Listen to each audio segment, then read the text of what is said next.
For 20 years, I created and sold clothing lines for clients in the design firm that I founded.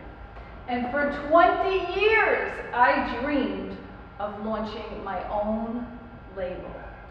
I wanted to do more, I wanted to be more, I wanted to help more, but I was afraid. I have a laundry list of fears, but ultimately I realized my biggest fear is leaving this earth without fulfilling my potential. So in 2016, I gathered my strength and I launched GOGOgracious.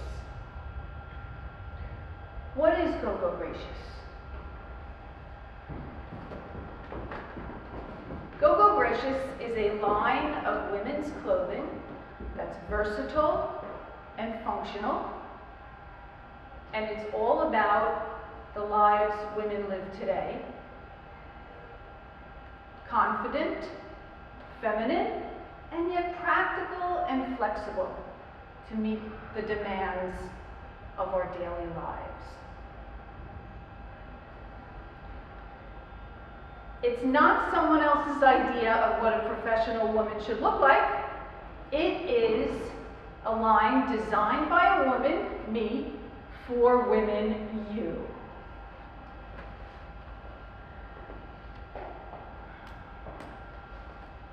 It doesn't have anything to do with what is the trend of the season. It doesn't have anything to do with what is the color of the season. It has everything to do with how to go from working at home, to going to a business meeting, to picking up the kids, to going out to dinner, and maybe even getting on a plane, all without changing. That's what it's about. And just to give you an idea, I'm wearing one of our best-selling pants, which is a cross. I describe it as a cross between a legging and a trouser. It pulls on like a legging, super comfortable, no closure, just like a legging, but it's made of more substantial material so that there's more coverage. And these pants fulfill the promise that I just made, which is all those different activities in the same pair of pants. So I launched it. And to my surprise, I was almost immediately successful selling it to my own network of women. But it was by no means a cakewalk. There was a lot of challenge and a lot of fear. Remember a minute ago I told you about the laundry list of fears? Well, today I would like to speak to you about a few of those fears more specifically, and what my experience has been dealing with those fears. The first one is the fear of rejection. GOGOgracious sells by appointment only, which means I had to identify who in my network would be right for this. I had to call them up, tell them about the line, and ask them to come in and see the line and try it on and buy it. Guess what? 80% of the time people say no. 20% they say yes, and that's enough, but 80% is no. And it's very difficult, it was very difficult for me to take, listening to no's. Especially as an artist and designer, I'm a sensitive person, and it really did hurt. It really did hurt. And I was often disappointed and discouraged, and the phone was like so heavy to even pick it up.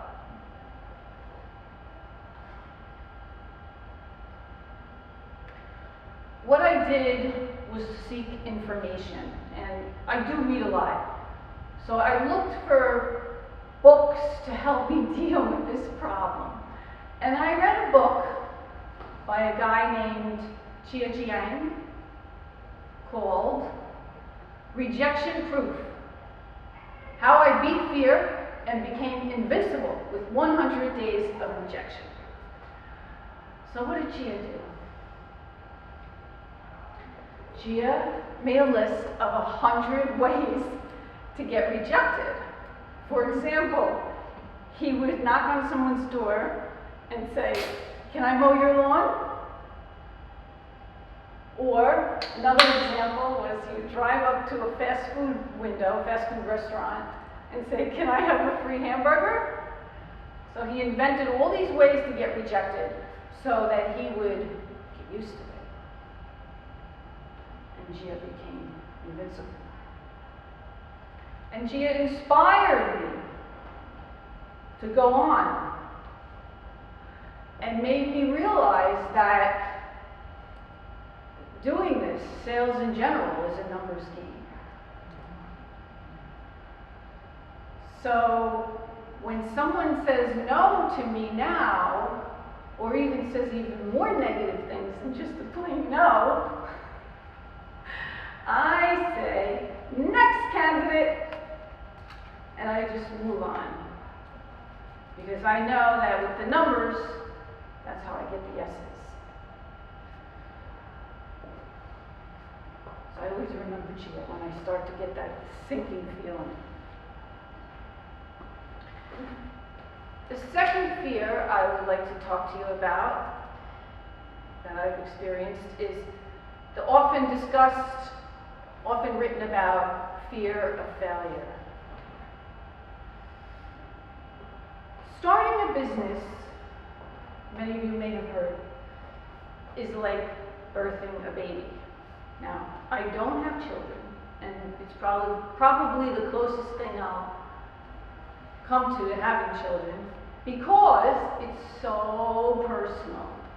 And everything I did and one does in the beginning, it's just you. So it's easy to take all of that negativity in because it's just in the world. The other issue with starting a business is I have discovered it is fraught with problems. So if you want problems, start a business. I often say I'm in the solution business because that's what I feel as if I'm in. So you combine the whole idea of taking things personally, which again as an artist I did, and all the problems that you have to solve, or that I had to solve. And then on top of that, not being funded in a big way, so not having that big financial investment, and I was in that boat, had to come up with the solutions in a resourceful manner. So there wasn't money to throw at the problem, it was more, about being resourceful. So all of these things combined together, taking things personally, all the problems, not having the resources, led to a sense of overwhelm for me, and still does. I still am challenged by that on a consistent basis, feeling overwhelmed. And really what that's all about is a fear of failure. That's what I think it's about.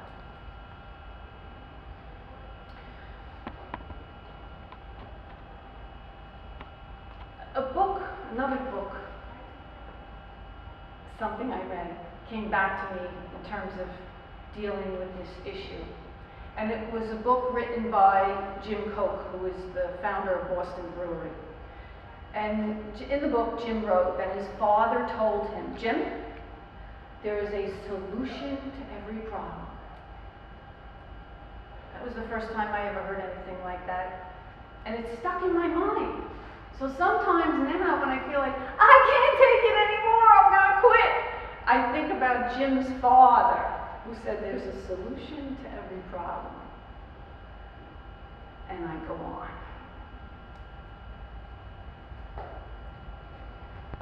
The third thing that I'd like to speak to you about, probably the toughest thing for me, was overcoming the negative voice of my father. And my father had a lot of fine qualities, but there was also a lot of negative energy there. And some people that I've heard talk about their parents, particularly entrepreneurs, tell stories about how their parents said, "Don't be afraid to fail. I want you to fail. Failing is how you learn. That's how you come to succeed, is by failing repeatedly." Well, in my family, it was a little bit different, because it was always the mantra of always be afraid to fail. I'll tell you a little bit about my childhood. I grew up in a family. My mother was a New York City school teacher. My dad rose up the ranks of the New York City Fire Department. And there were a few mantras in my family. One was safety, the other was economizing, and the third was risk aversion. So my parents always wanted me to have a government job, because a government job is safe. And there's a lot to be said for that. Get the salary, get the pension, tough to get fired. There's a lot to be said for that, but in my house, it was taken to an extreme. As far as economizing goes, my dad was the youngest of 9 children, son of a shoemaker, not a lot of money, grew up in the Depression, where you always had to stretch a buck and get more with less. And so he was always trying to economize. And what happened is that my parents became good savers. My father became a very good investor. But he was always trying to get a bargain basement price on things, which hurt him, because even though he had the money, he never got a great house. So this is the environment that I came out of. And as far as risk aversion goes, believe it or not, both my parents wanted businesses. My mother was born in Italy. She loved clothing. She had a European sensibility, meaning less is more, great fit, great fabric,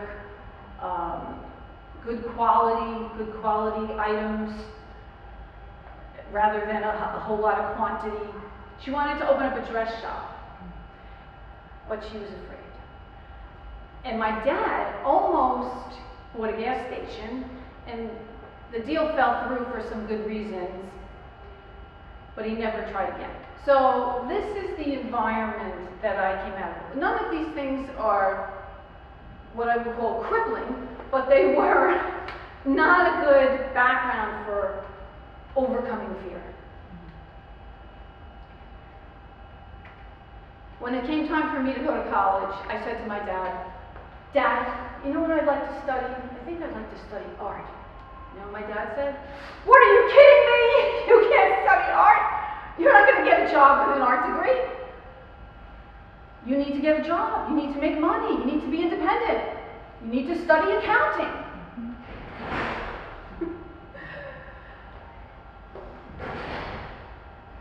Being independent? That sounded pretty good to me. But accounting? It was like a death sentence. Nonetheless, I felt like I had one choice. So I went and I got the accounting degree. And when I got out of school, I landed a job with Young Rubicam. Many of you know that it is a major international ad agency. And in 10 short years, I became the CFO of a $100 million subsidiary of Young Rubicam, 10 years out of college. And I loved the people that I worked with. It was a great time to be in advertising. Business was going up. And Young Rubicam at the time was the largest privately held ad agency in the world, and it was just a great work environment. So I loved the people, but I felt like a square peg in a round hole. I had no channel for all of my creative energy. No channel.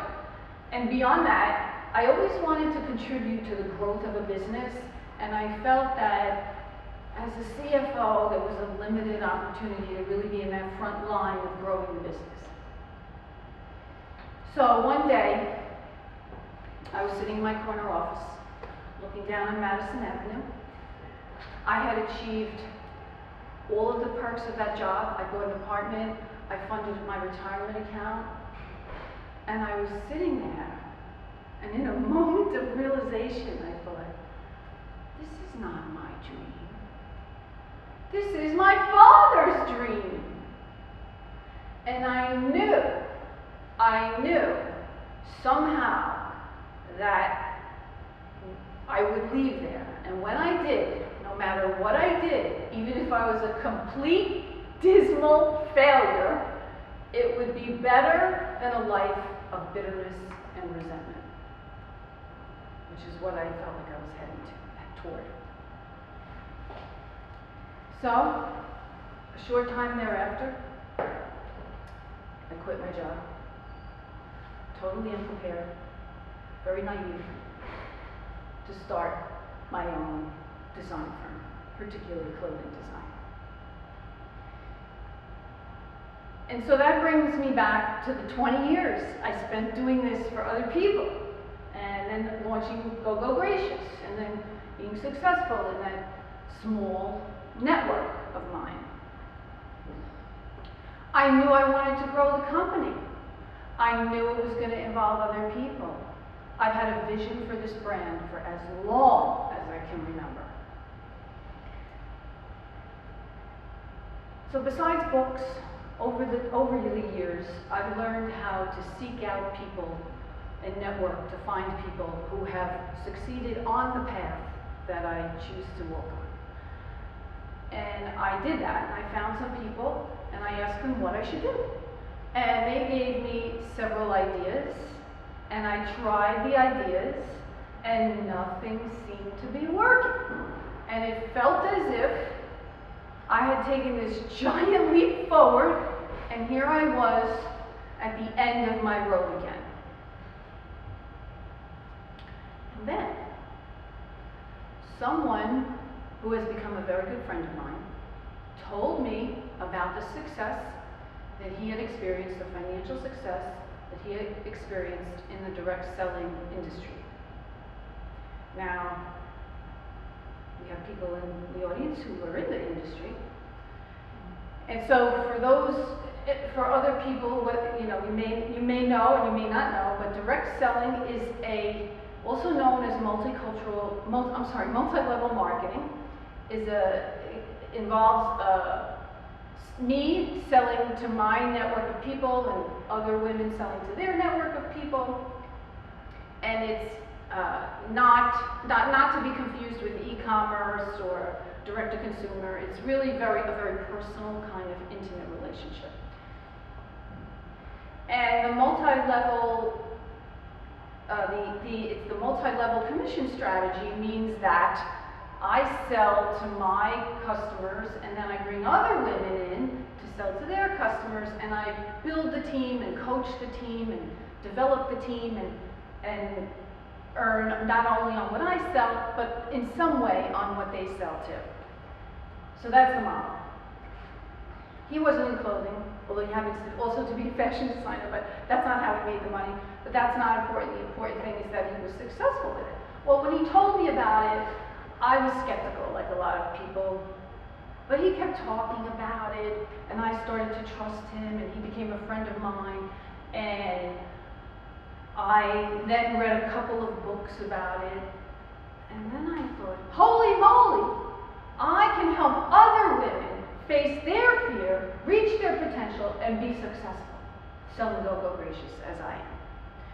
So I turned my attention to that, and I follow a program that I read in a book about a very successful person in the industry, so I started doing that, talking to a lot of people about it, and I was surprised, honestly, at how much I was enjoying it. Now, it's not easy, but nothing is easy, really, especially things that are worth having, but there's so much that I like about it, and I wanted to share with you some of the things I like about it. The first thing I like about it is I get to coach people. And I've been told I'm a good coach. I know Diane has given me that compliment, and thank you. And I enjoy that. I like to develop myself, but I also like to develop other people. I like to grow, and I like to see other people grow. So that's something that I really enjoy. The other thing that I really enjoy is that I wish someone had told me about it while I was at Young and Rubicam, because one can get started on 7 to 10 hours a week and have a job, and there's unlimited upside earning potential. So it's very, very appealing.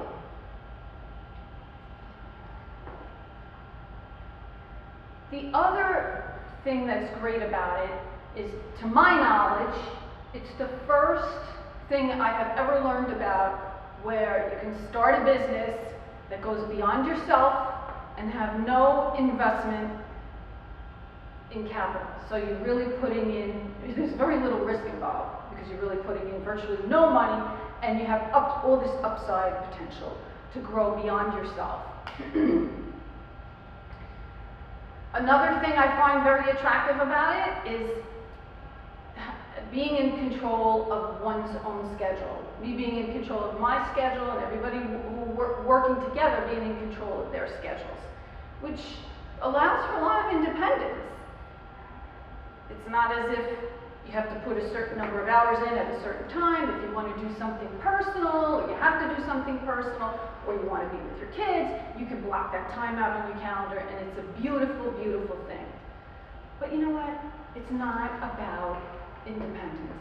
It is really more about dependence, because the way that it works best is in a collaborative environment where women are working together in a way that's very intimate and personal. It's a way that I have come to learn. You find out so much about someone that you would never know if you weren't involved in that kind of relationship with them. And that, to me, is just very satisfying, because I like to get to know people. It's also, as I mentioned, so it's collaborative, it's intimate, and it's supportive. It's women are really in a situation where they're supporting one another, and their income is tied to that. So it's a very feminine business model, and that's not why I love it because it's feminine. I really enjoy it because that's the way I like to work. I like to be supportive, I like to coach people, I like to be collaborative, I like to know what people think, and I like to get to know people. And it's a business model that allows me to do all of that and enjoy all of that. So I ask you, what is your fear? What is your fear? I found that my fear was all jumbled up inside of me. And it took a lot of introspection for me to discover it, identify it, figure out where it came from, and do something about it. Because in the words of the great spiritual leader Joyce Meyer, we can either do it afraid, or we can let it stop us. I believe that fear is part of the human condition. We all have it. And it can be insidious. The difference is, can we identify it? Can we understand it? Can we bring it out in the open? And can we do something about it? I believe that we can. And I want to help you take a step in your lives. I like to be brave. I like to encourage people to be brave, and I like to help them be brave. And the reason I like that is because, in the words of Ralph Waldo Emerson, to know that even one other life has breathed because you lived, that is to have succeeded. Diane? Thank you. Thank you.